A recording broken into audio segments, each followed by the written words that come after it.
Ladies and gentlemen, we occasionally have repeat customers on Boon Canon, and today is gonna be another one. Game Theory! It's a YouTube channel that's very big, he does a lot of things, and last year he did a sponsored video for Genshin Impact that was... well, let me put it to you like this. I've seen a quad-op script on this exact video, and I still want to cover it. Yeah, it's on that level. In fact, I kind of want to start with a part that script skips over. The opening skip. Oh yes, this is gonna be one of those videos. I don't need an umbrella, but you can use one if you need. To be honest, I was freezing even before the snow started. Okay, the fact that MatPat has dressed himself like Zhongli is gonna make the actual nexus of this video's theory come across pretty damn sus. But that's not what I want to address. Why the umbrella line? There are so many Diluc voice lines you could have used here. And who the fuck pulls out an umbrella for snow? Babies. That's who. Like, I get that you wanted a setup, but you could have just said, yo, Diluc, it's fucking cold, I'm freezing my nuts off. Except you know the PG version of that because it's MatPat in the first 5 seconds of the video. But I can do you one better. You want a voice line to reply to instead of just opening with your voice? Okay, fine. It's been a long while since I played chess with anyone but my butler. I just so happen to have a moment. Care to play around? No! I'm out here freezing to death and you want to play chess? Notice how this is actually fucking funny. You want to know what's in my glass? It's grape juice. My drink of choice. I don't know how you can drink grape juice in this kind of weather, guy. Let's finish this, swiftly. Yeah, so we can get out of this cold. How are you putting up with this? That's just 3 that I can immediately come up with a better idea for. Maybe not necessarily a better joke, but a better concept. So, you know, the umbrella line is still a garbage choice. As long as you stick to your own path, it doesn't matter what Mother Nature throws at you. All the same, I wouldn't mind stopping to light a fire. Guess we can rest a bit. Hey, Diluc, can you do your thing? Burn! Much better. And this is why I'm so insulted by the first voice line. You were able to use voice lines much better during the rest of this sketch. I mean, there are things I could be pedantic about. Some small pacing issues. The fact that you don't actually lay down firewood in the game to make fires. And I would complain about using one of his burst voice lines, but... well, he doesn't say words for his skill, so... actually, fuck it. The fact that MatPat got burned here is precisely because the burst was used instead of the skill. See, the elemental burst launches a projectile, while the skill is a melee attack that you can chain together up to 3 times. MatPat would not have gotten hit by the skill if he had...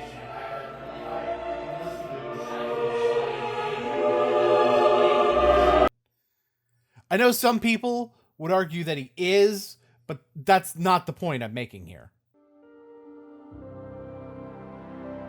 Hello, Internet! Welcome to Game Theory, the show that in terms of good jokes, has no good jokes. Okay, so now you see my problem with your intro skate, yeah? Today's episode is sponsored by Genshin Impact, which low-key ended up being one of the biggest video game releases of 2020. Alright, this seems kind of irrelevant on the surface, but honestly, consider this.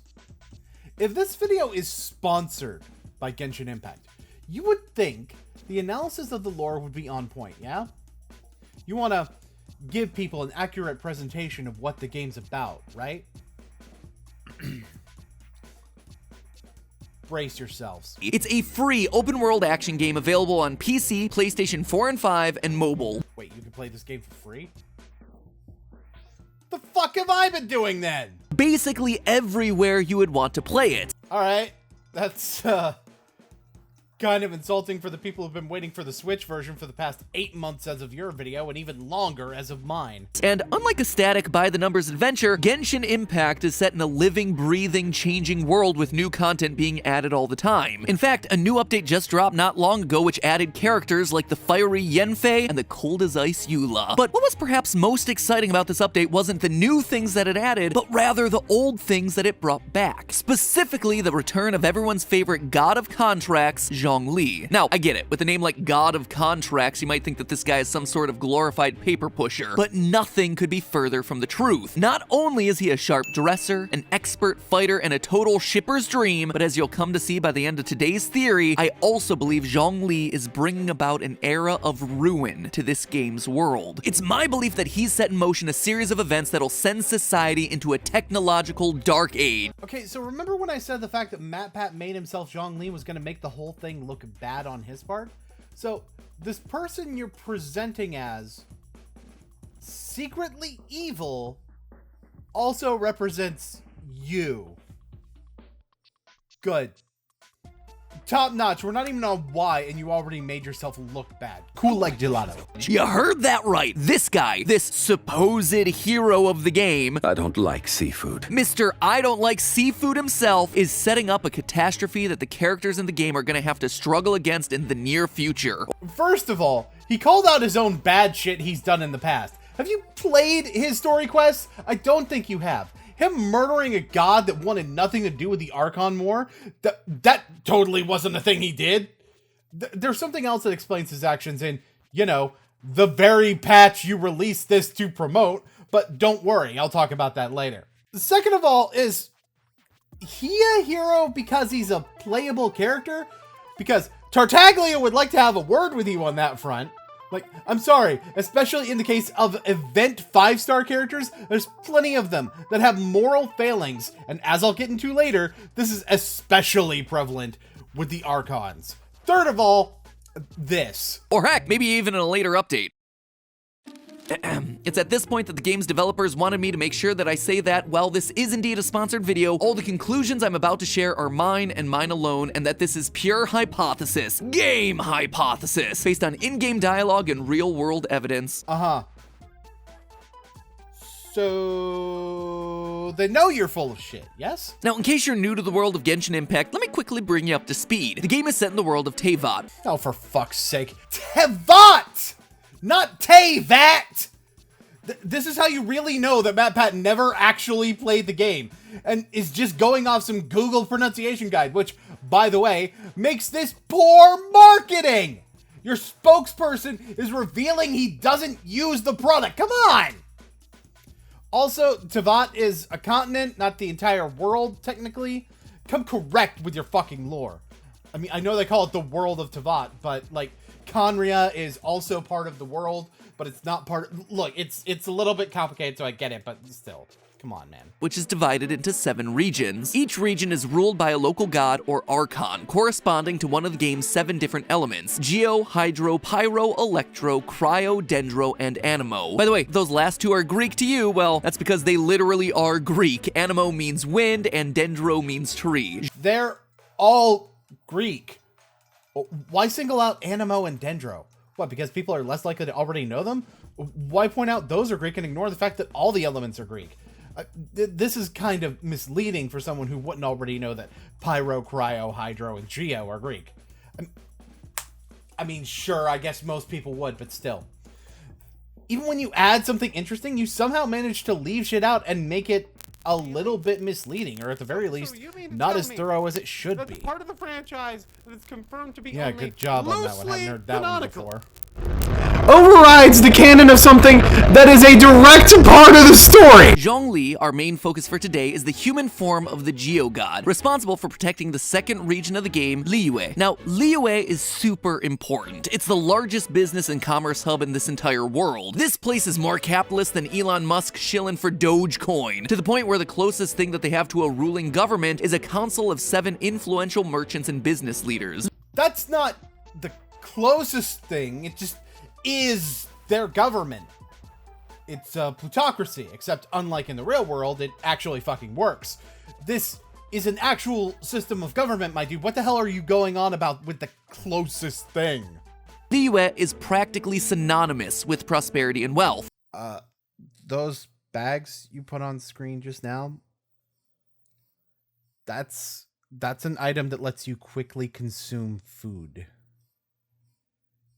Some representation of wealth there, my guy. It's also home to the Golden House, the only place where the world's currency of Mora is minted. And not just minted, mind you, it's brought into existence by a literal god. And the man responsible is, you guessed it, Zhongli himself. You see, when he's not walking around complaining about seafood in his human form, Zhongli takes the form of a dragon named Morax, the divine figure that oversees Liyue and is responsible for creating Mora, the world's currency. Yes, the dragon god Morax creates Mora. He named the world's currency after himself. Talk about an egomaniac, am I right?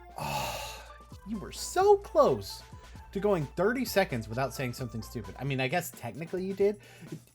It's actually considered impolite to refer to Rex Lapis as Morax by the people of Liyue.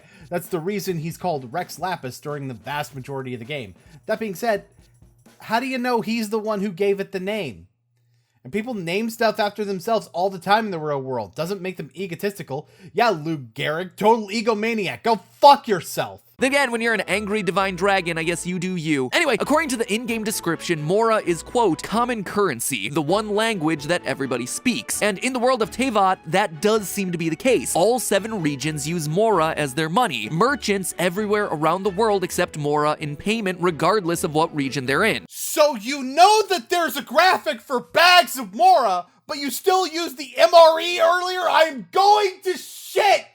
Okay, so why is any of this important? And why do I think that this all might be setting up an elaborate game of dominoes that ends in the inevitable collapse of the world of Teyvat? Well, here's the twist, friends. When the player first arrives in Liyue, we're told that Morax, after 6,000 years, has decided to retire. Not really, he actually decides to fake his own death so he can run around yucking it up in his human form.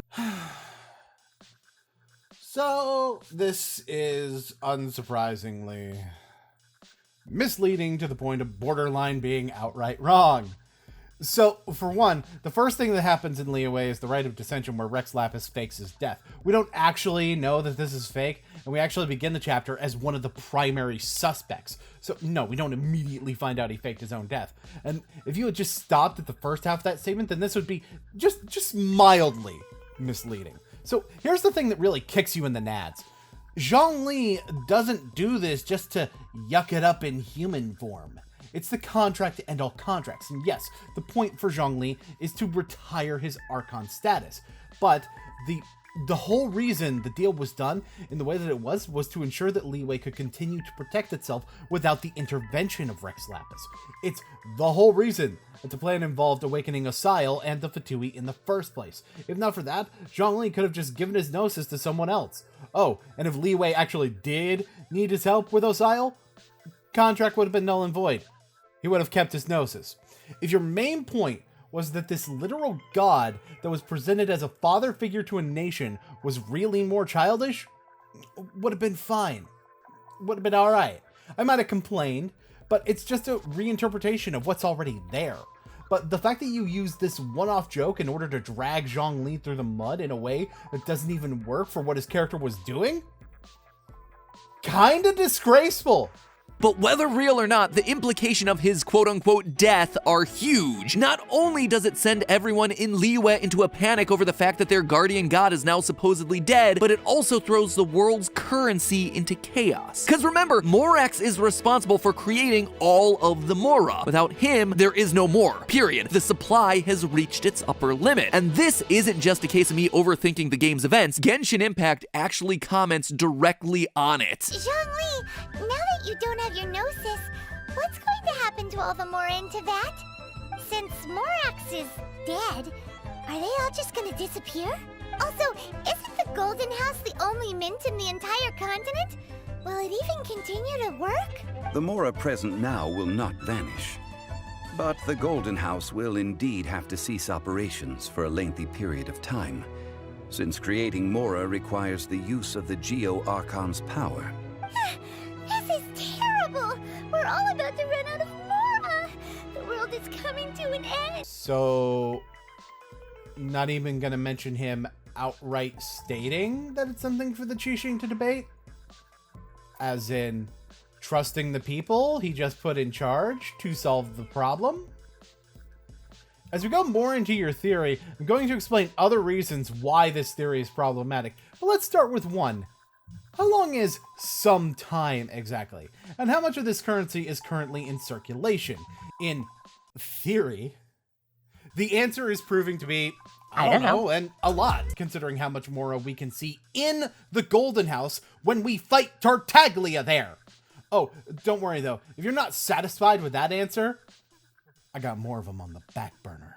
Mind you, this doesn't seem to be a reversible decision. When he retired, Zhongli decided to give up the source of his divinity, an item known as a Gnosis. The Gnosis is an item that allows Archon gods to draw power from the heavenly realm, essentially amplifying their power.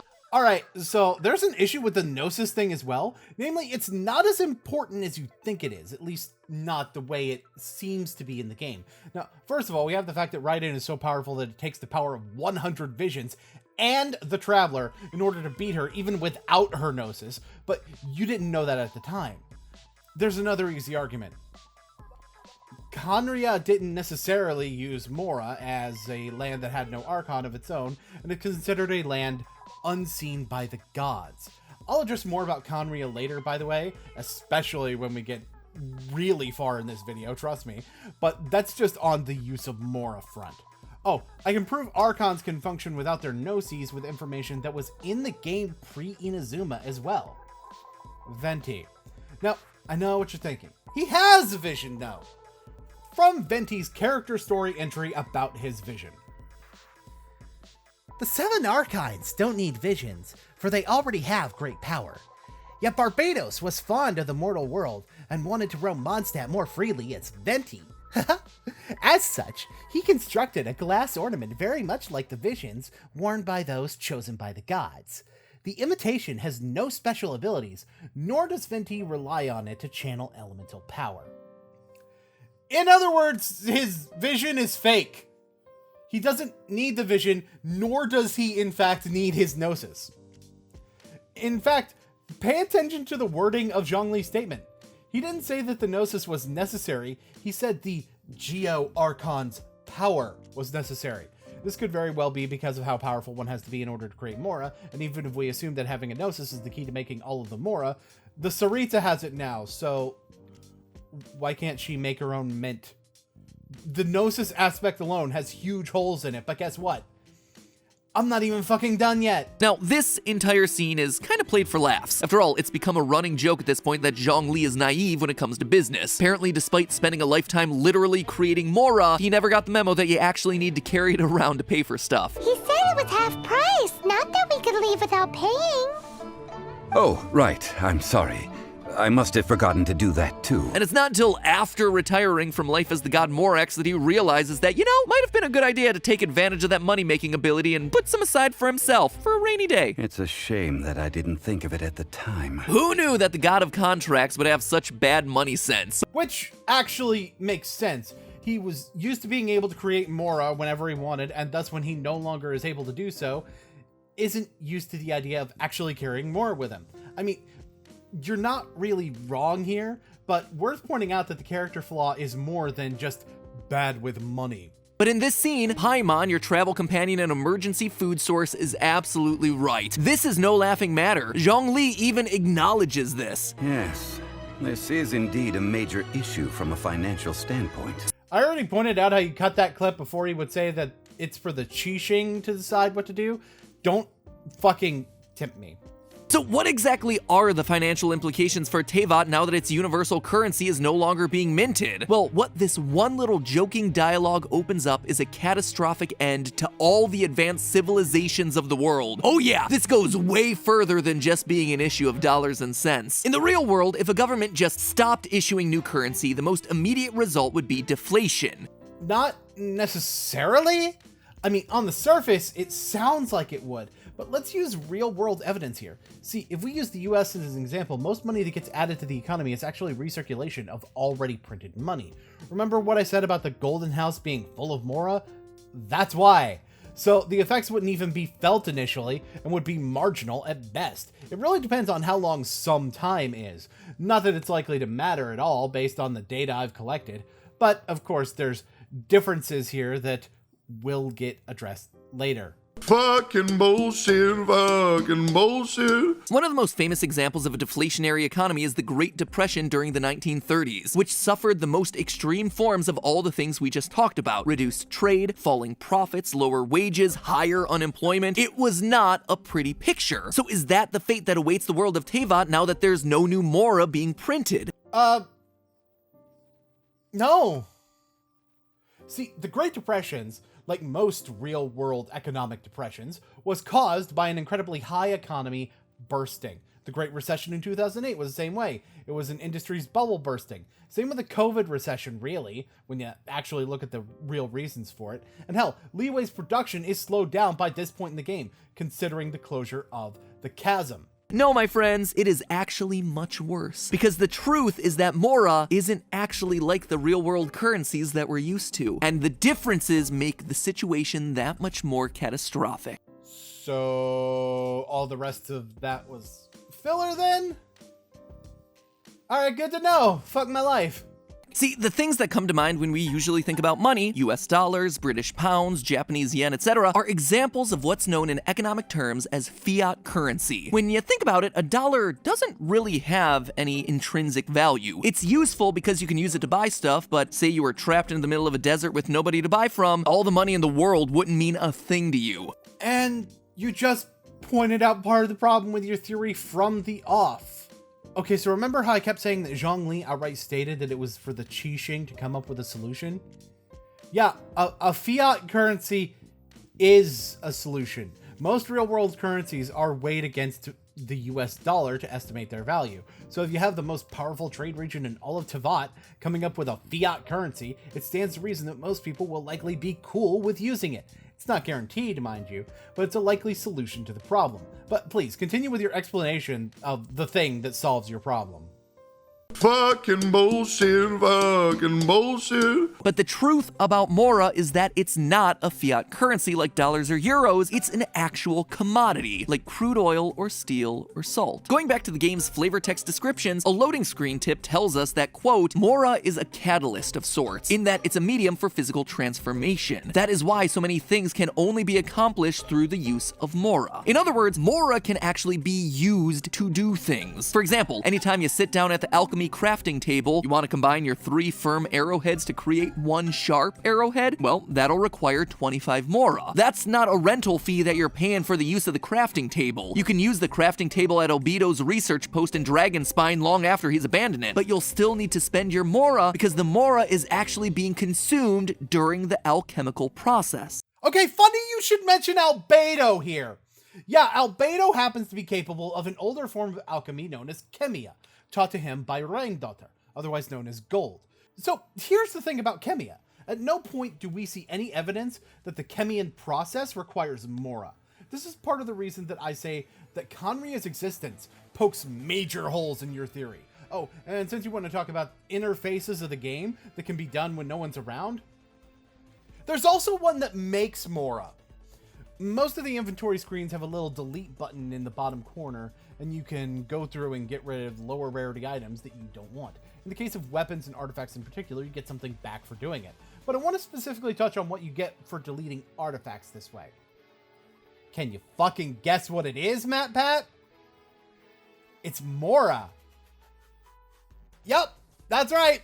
The Traveler just has the ability to turn artifacts into Mora. So remind me again how only Zhongli can print money? And hey, if it's that easy for the Traveler to do, how much you want to bet Ningguang could probably figure that shit out herself? It would take some time, but not an eternity. Hell, maybe even as little time as a month or 2 for all we know. And when I say that Mora is used for all sorts of things in the world of Genshin Impact, I really mean it. Want to absorb the experience from a material like the Wanderer's Advice to raise your level? That's gonna require Mora. Want to take a weapon and refine it? Mora. Want to grind up your Adventurer's Pocket Watch, Tail Feather, and Bandana to enhance a crummy artifact? Can't be done without the use of Mora. Don't you ever come in my chat with your fucking great artifacts ever again. For fuck's sake, you have blue ones in your inventory. What are you doing? You have a blue one of the same set. Use it. God!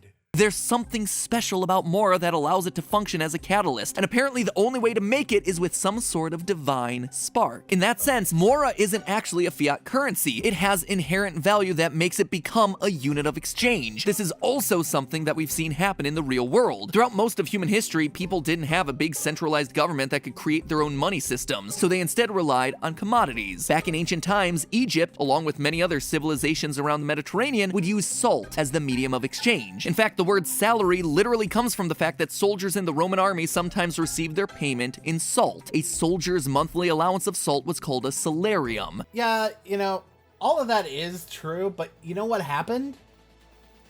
Things changed.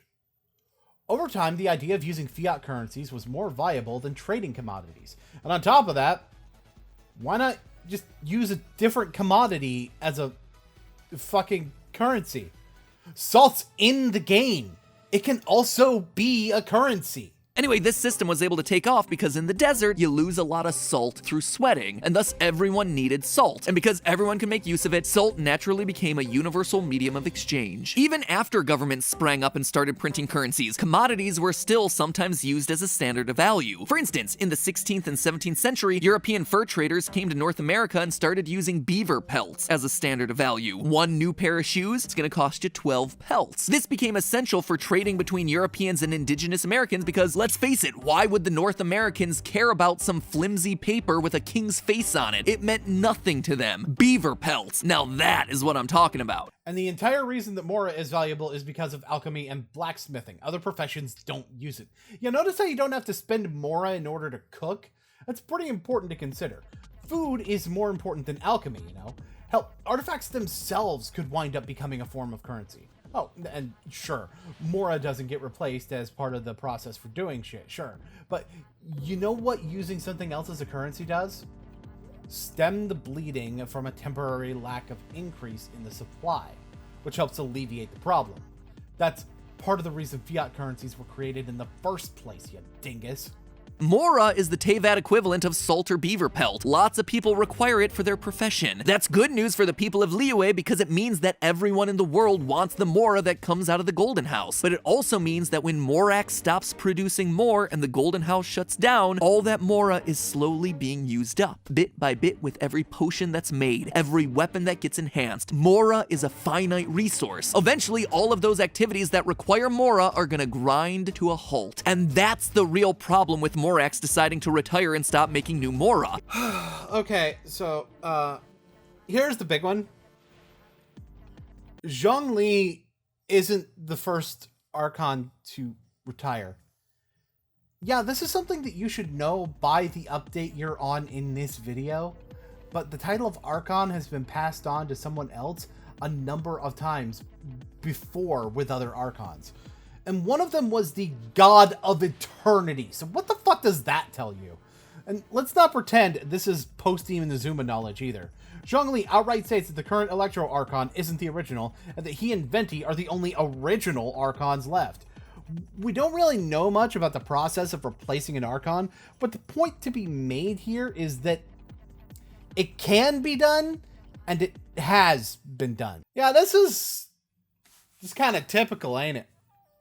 A MatPat theory that ignores aspects of the lore that prove him wrong just to make a point that doesn't make sense. I can tell MatPat doesn't actually play Genshin Impact because if he did, he would have made a video better than this, because there's lots to theorize about even now with the story. I keep bringing up Kanria, and your video came out before Chapter 1, Act 4, so I'm not going to spoil it, but, well, there's things you probably could have figured out about Kanria that would have blown people's minds when you were proven right. Hell, there were indications of the biggest twist in that story quest by that point that could have given you a huge video. You only did this for the money. Nothing more, nothing less. Your videos are always worse when you don't actually have passion for them, and it really tends to show. I'm very disappointed. in my script. It's way shorter than I thought it would be. Good thing I have this whole other video that came out after I scripted the rest of this, huh? Fucking bullshit, fucking bullshit. Lore! For those of you who don't know, when you boot up the game for the first time, your character, the Traveler, gets sealed into a deep slumber where you then experience nightmares for 500 years. Talk about hitting a progression wall right off the bat. Okay, so I feel the need to point this out because, well, right here is even more proof that MatPat seems, on the surface, to be doing a better job than he did in the first video. I was initially confused by the line about nightmares since I don't recall any dialogue relating to that, but it's actually in the lore entry on the Traveler in the story section, a source that, as stated before, MatPat seemed to ignore last time. Yeah, so, good job here at least. You're actually digging. The fact that you're willing to dive properly into story elements the game doesn't put right in front of you unless you actually look for them, though? Yeah, I'm not gonna say it ends here, but let's just say that's about as good as it gets. You finally do wake up, you find yourself in Tevat. Like, for example, the fact that you still can't pronounce Tevat. A land that's been divided up into 7 regions, each with an Archon, a local elemental god presiding over it. Now, the last time we covered Genshin, we spoke mainly about the Geo-Archon Zhongli and how his decision to fake his own death might have actually doomed the people of Tevat. So when Genshin asked me to do another episode, I figured why not take a closer look at yet another Archon. But this time, let's one up the stakes. I actually wanted to focus on an Archon that we haven't met yet. One that's been heavily teased, and one that is integral to the ongoing plot of the game. The mysterious Tsaritsa, Cryo Archon of Snizhnaya. The fact that I was able to pronounce that correctly should show that we not only do our research, but we also really enjoy this game. And then want to claim this. Look, when it was just the one video, that's one thing, but you did more research this time, clearly, and you still don't know how to fucking pronounce the world all of this takes place in. And on top of that, you will be completely unable to pronounce some of the very important terminology later. Fun fact about Tsaritsa, by the way, it's not actually her real name, it's a title that comes from the feminine form of the word Tsar, hence why her followers sometimes call her the Tsaritsa. I don't even need your clip, but just to clarify, she's pretty much always referred to with some kind of article in front of her name, normally the. It's not even just her followers that call her the Tsaritsa. Like, I understand pointing out that her name isn't so much a name as a title to those who haven't played the game or can't figure out that it's just female Tsar, but this is kind of just a sloppy transition in your next bit of baseline explanation. Fucking bullshit, fucking bullshit. Anyway, despite never having met Tsaritsa herself, she does appear to be the closest thing that Genshin Impact has to an overarching villain. Are you fucking kidding me? You just explained the unknown god and how she sealed us away and took our sibling. You know, call it a hunch, but I'm more inclined to call the person who kicks our ass at the beginning of the game the overarching villain. Like, sure, the Tsaritsa is portrayed as an antagonist and one whose actions are relevant from near the beginning of the story, but the main villain? Hardly. Hell, what about the Abyss Order for that matter? They're the first outright villainous people we fight against, along with the ones that, spoilers for those who haven't played, which shouldn't matter at this point because MatPat's spoiling story elements are way past that reveal, our sibling is revealed to be the leader of and is painted as a betrayal that we do not understand yet. So, why aren't they overarching villains more so than the people we actually have personal reasons to fight? Anyway, despite never having met Tsaritsa herself, she does appear to be the closest thing that Genshin Impact has to an overarching villain. Her followers, the Fatui, go from region to region beating up or tricking local gods in an effort to steal the source of their powers. But I've got a theory, again, you know the deal at this point, that Tsaritsa isn't actually the villain that she appears to be. I'm determined to predict this game's big twist before it happens, that Tsaritsa, for how nasty her methods may be, will actually be revealed to be doing all this in order to save humanity. I don't really have anything against this.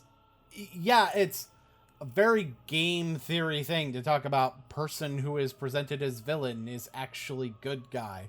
And it's also a pretty big slam dunk in this case.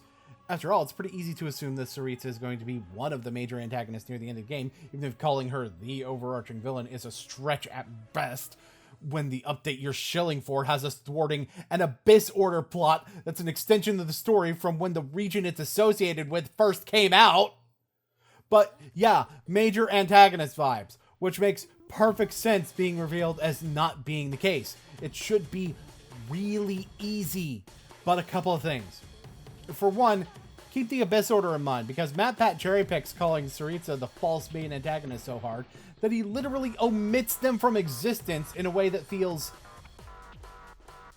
I put in the script kinda misleading, but nah, it comes across as way more than kinda misleading. But second of all, he also leaves out a bunch of shit that helps his case for Tsaritsa being a more heroic figure than one might think at a glance. Fucking bullshit, fucking bullshit. Okay, so let's look at the events of the game to understand what she's done and what might really be going on here. In pretty much every story arc thus far, Tsaritsa's followers, the Fatui, are constantly up to shady stuff. In the prologue, we see one of Tsaritsa's lieutenants beat up the Archon of Mondstadt in order to steal his magical god item. Okay, so this is the first thing. It's going to be more relevant later, but these lieutenants are referred to as harbingers of the Fatui. The name in and of itself, that MatPat doesn't use for some fucking reason, is actually relevant to a later element of MatPat's theory. This is an example of him leaving out evidence that helps his case, by the way, although admittedly, not 100% correctly. And yes, this does mean that he pulled a fucking sister location again. Again, I should say. He did that in the first video, too. His Gnosis, which connects the user to Celestia, land of the gods, in the process amplifying their elemental powers. While you're technically not incorrect to say this, as I pointed out in your last theory, there's technically implications that we don't really understand what the Gnosis actually do, especially considering the fact that it seems like Zhongli is less powerful without a Gnosis, while A is actually just as, if not more powerful, and Venti seems unaffected by it.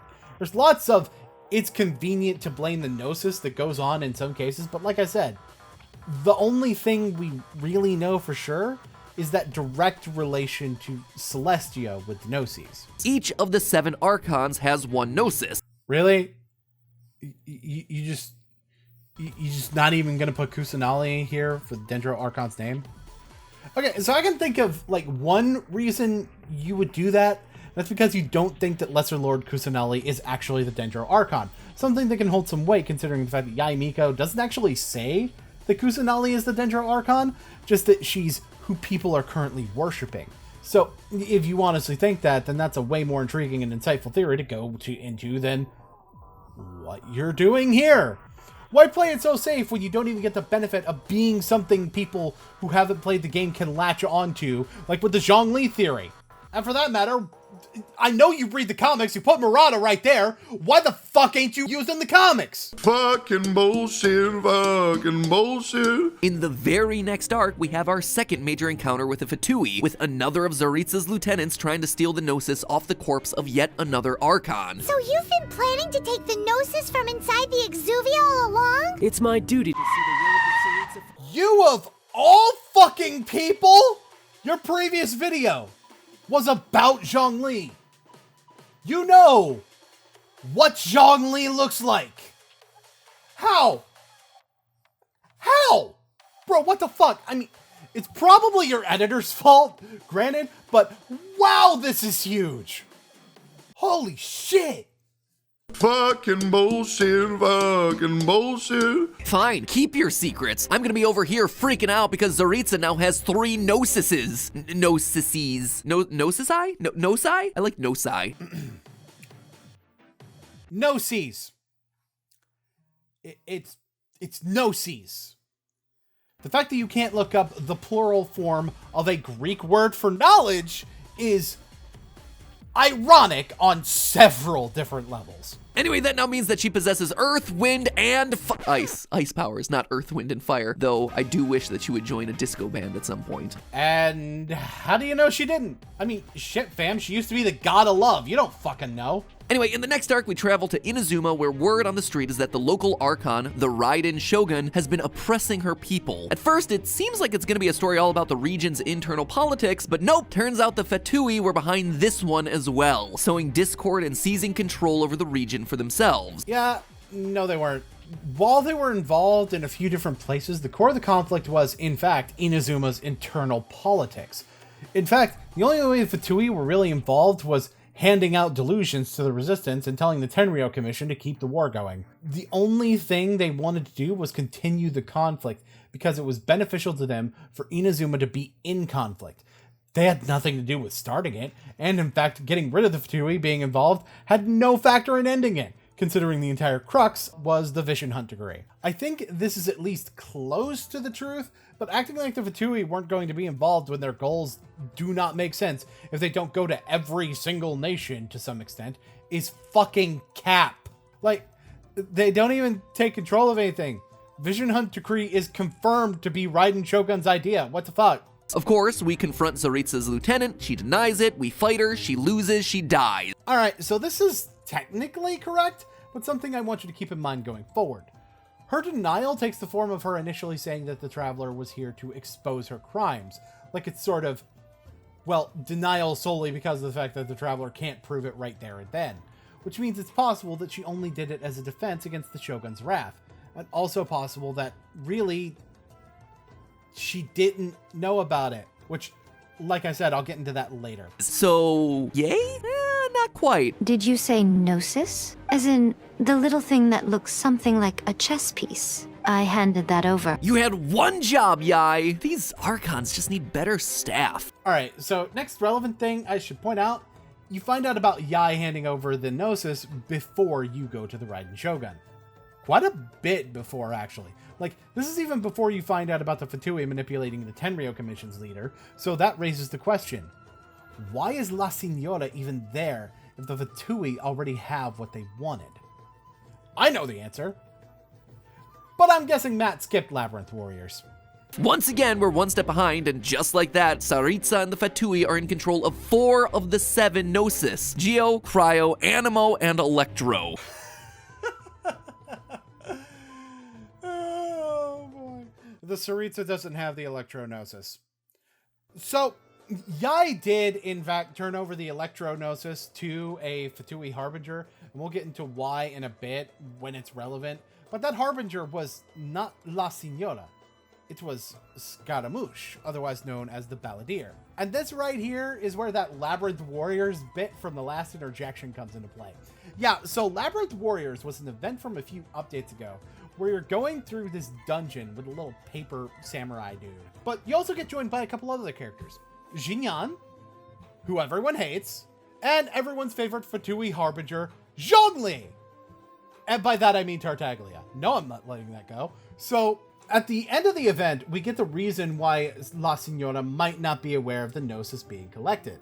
According to Tartaglia, the reason he's even here is because he's looking for Scaramouche, who, as it just so happens, never reported back with the Gnosis and is assumed to have gone rogue. Like, you kind of weaseled your way out of it being absolutely wrong since you said the Zaritsa and the Fatui, but I'd argue that the Fatui aren't in control of the Gnosis either if they aren't even in control of Scaramouche, who, funnily enough, happens to be a previous attempt at making a clone puppet body for A.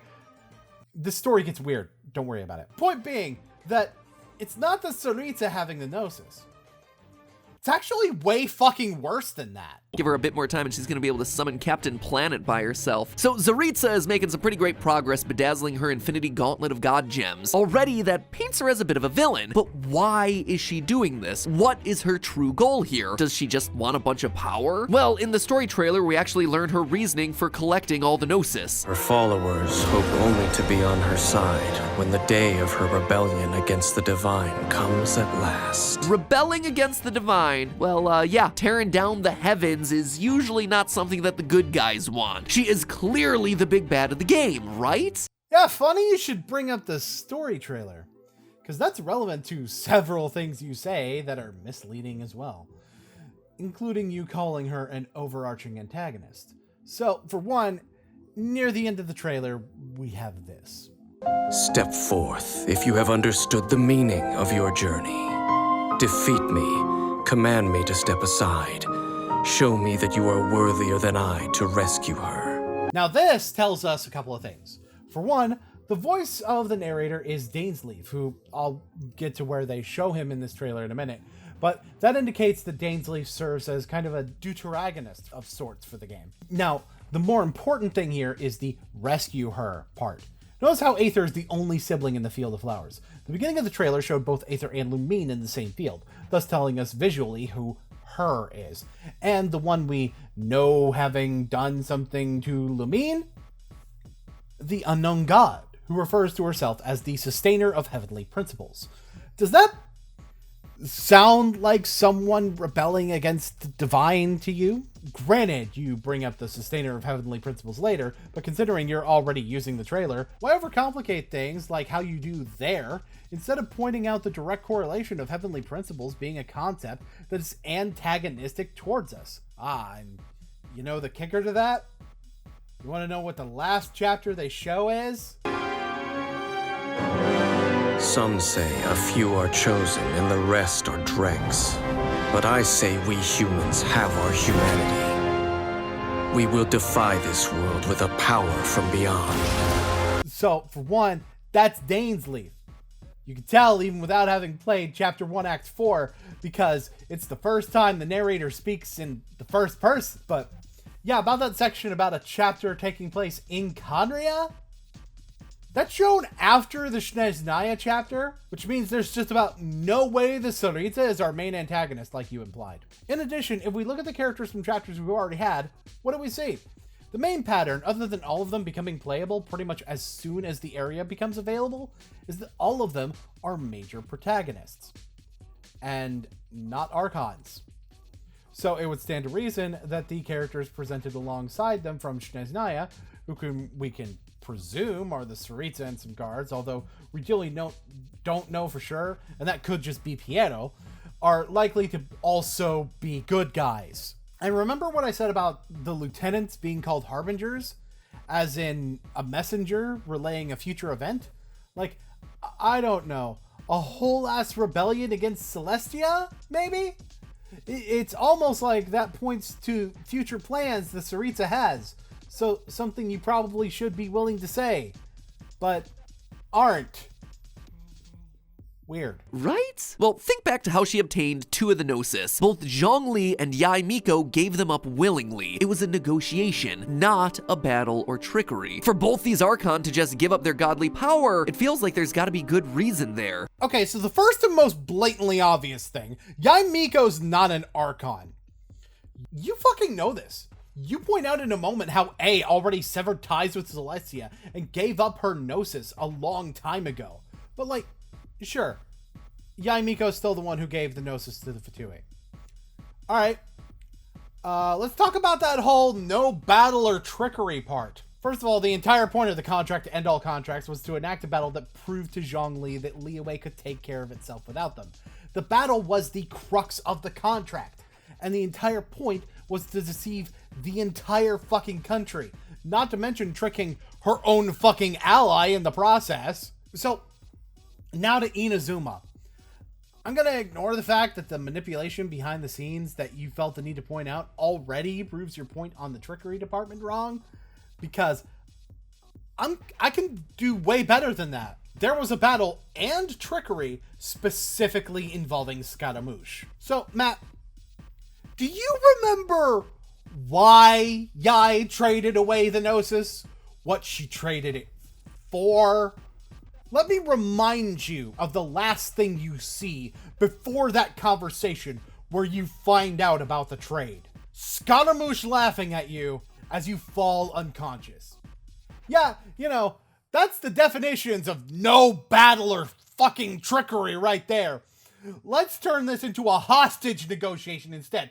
Scaramouche is even more of a literal terrorist than fucking La Signora and Tartaglia combined. Are you stupid? Sure, Zhongli might be a bit of an airhead when it comes to managing money, but he has a long history of forging contracts that ensure the long-term well-being for the people in his region. And when I say that he has a long history, I do mean he has a long history. He's been protecting Liyue for over 3,700 years. I don't think Zhongli would be giving up his Gnosis so willingly if he was sure he was giving it over to the bad guys. Despite his lack of understanding when it comes to economic issues, he at the very least has his people's best interests at heart. So, you agree that your original theory was shit, then? Yes?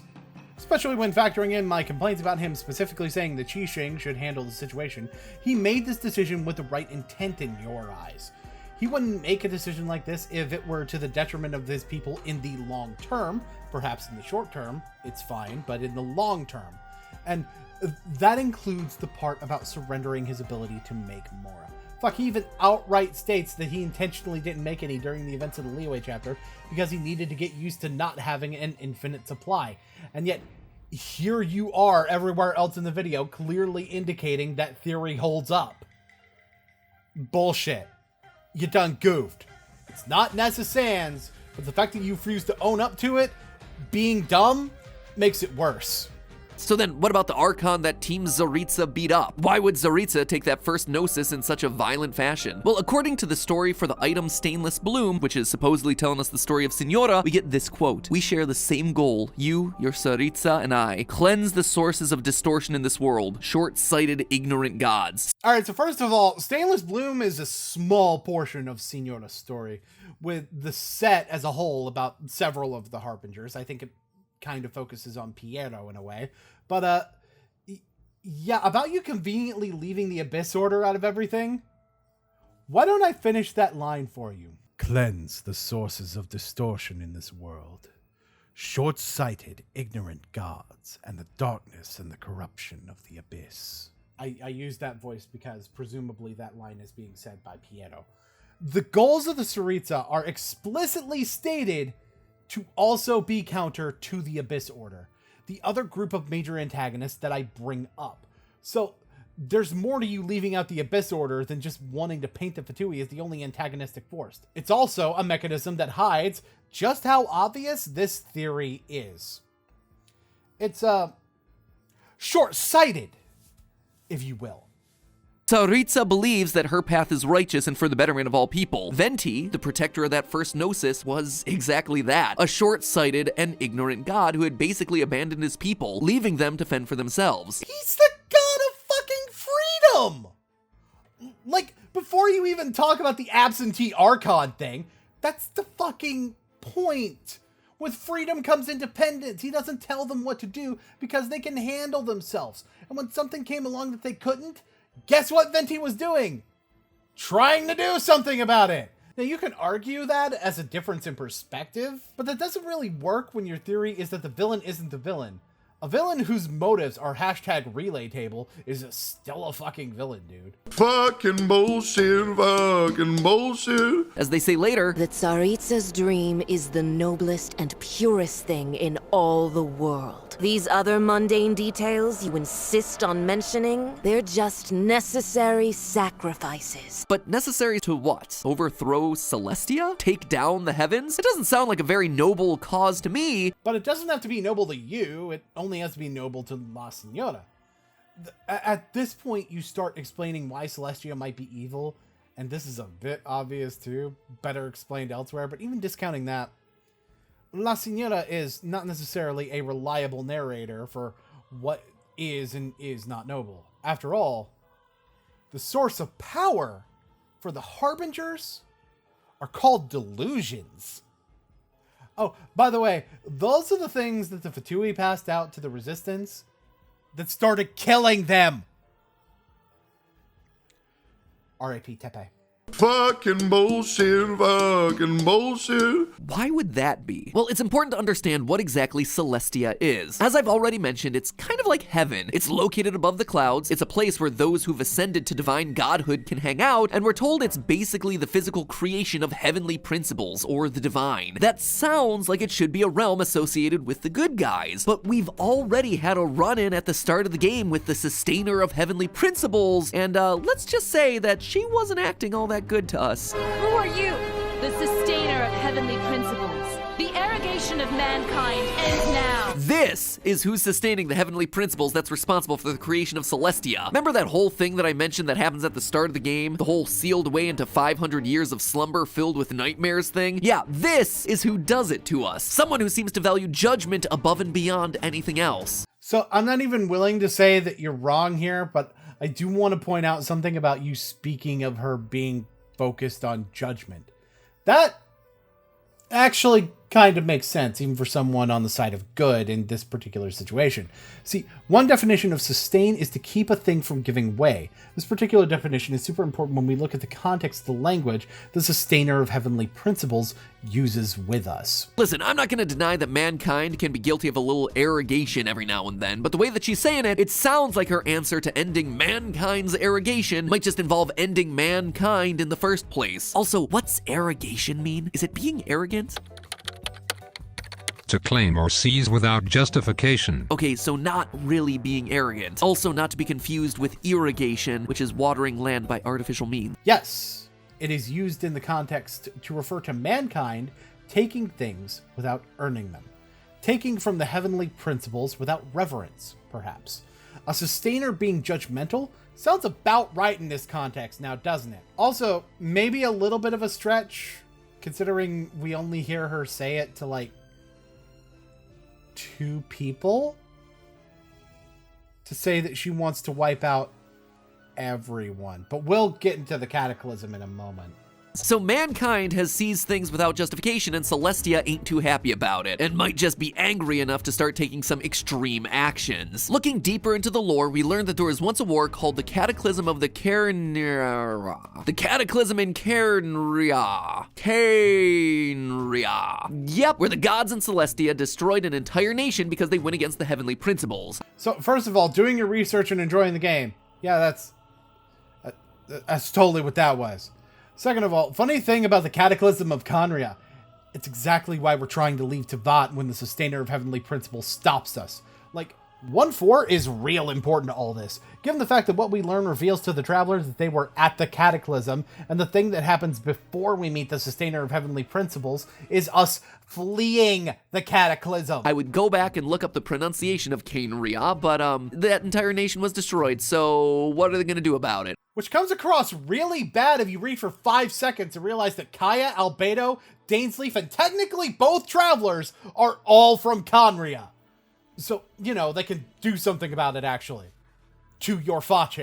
Anyway, the way the whole Cataclysm thing was handled by Celestia seemed to have left the Archons with a bitter taste in their mouths. There's a line in one of Zhongli's story arcs where he has this to say about the heavenly principles, and how his values may have been eroded over the millennia. People abandon and surrender the things they love to pursue the right path. Perhaps this is the erosion imposed on me by the natural order of this world. In the original Chinese, he says, Tianli. It's translated here as the natural order of this world, and that's a valid translation, but it's the same word that's translated elsewhere as heavenly principles, other valid translations being the divine or destiny. In other words, while Celestia may well be the world of the divine, it's less a realm of all that's good and loving and holy, and more a realm of inevitable destiny. Zhongli knows this. He's experienced the erosion of his personality and of his friends' personalities over time, and in this cutscene he outright says that he believes that this erosion is imposed on him by the heavenly principles. See, now, this is actually a moment where I need to compliment MatPat, because this detail is actually a very interesting way of showing how the game is hiding the fact that Celestia isn't a force purely of good in plain sight.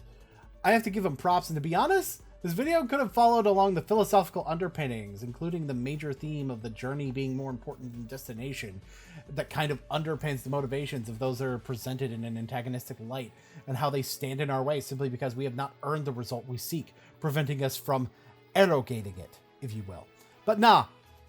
Instead, we have the basic, the Tsaritsa is an evil shtick, with small moments of shit like this. But half the video being on the cutting room floor and the other half being flat out wrong. Most of the rest of this video is going to require me to skip around a bit. What I'm going to do is I'm going to put the timestamp for where each of my clips starts from here on in the corner at the start of the clip instead of using skip screens. Even Venti, who didn't go out of his way to give up his gnosis, seems pretty undisturbed by losing it. He reacts by going to hang out under a tree. The wind amongst the branches is good. I love the way it smells. You just got robbed of your godlike powers and that's the first thing you have to say? I know Venti's whole thing is being carefree, but he really doesn't seem like someone who sees losing his gnosis as a huge problem. You'd think he'd be doing more to try and get it back, you know? Okay, so I'm aware the point here is that Venti doesn't really get bothered by losing his gnosis, probably for the same reason that others don't, which kind of just plays into your point, really.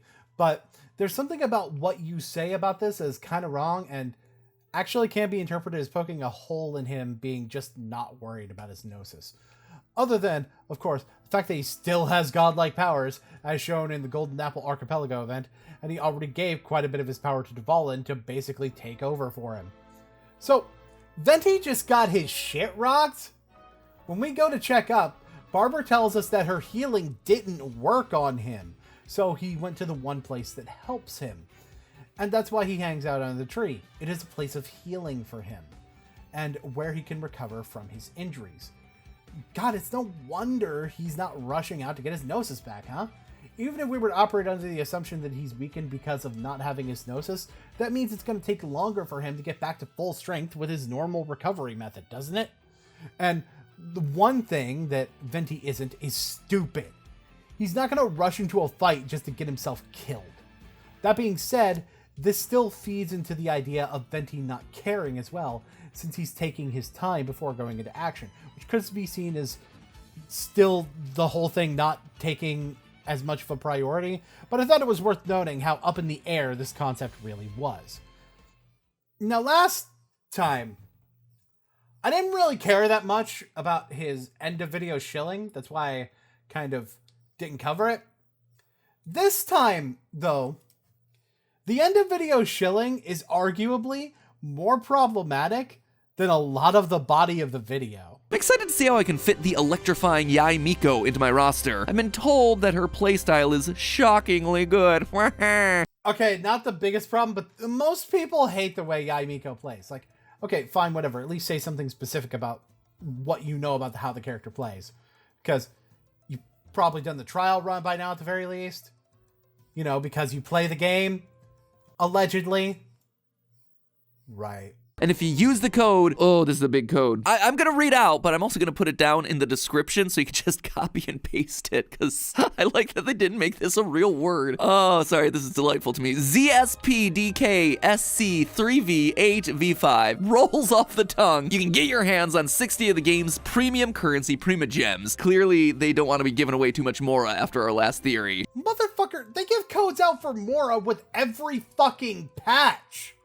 The day your video came out, there was a survey for 30,000 Mora. Mora is on the Battle Pass. It's all over the place. They give you Mora all the time. Prima Gems is the currency people care about because it's the one that doesn't flow like water into our fucking inventory. Are you fucking dense? And here's the thing about you making it sound like that code was given to you specifically for your video. It was actually distributed on patch day, like a whole week plus before your video came out, by people who probably got their sponsored videos out before you actually. Now, you don't actually say that, but it does seem like from what you are saying that you want us to think that even though Hoyoverse doesn't actually give out codes for sponsored content typically, like, maybe this is just a me thing, but it just rubs me the wrong way, and it sounds like you trying to make your sponsored content sound more sponsored for some reason. You'll also get 5 times the amount of adventurers' experience using the code. 5 times the adventurer experience and 5 of the item adventurer's experience are 2 very different things. You're not going to level up your adventure rank, which is done by getting adventurer EXP when you use that code. It will give you 5 of an item that is used to level up characters. The way you worded it implies that it's a multiplier on all your experience when it's just an item you use to level up characters. Like, it's technically correct, but misleading in a way that made my gut reaction be to want to punch you in the fucking face. So check that one out, or, you know, make your Gnosis power the power of subscription. It's got very short cooldowns. Why the fuck do I have an issue with your subscribe button fucking shill?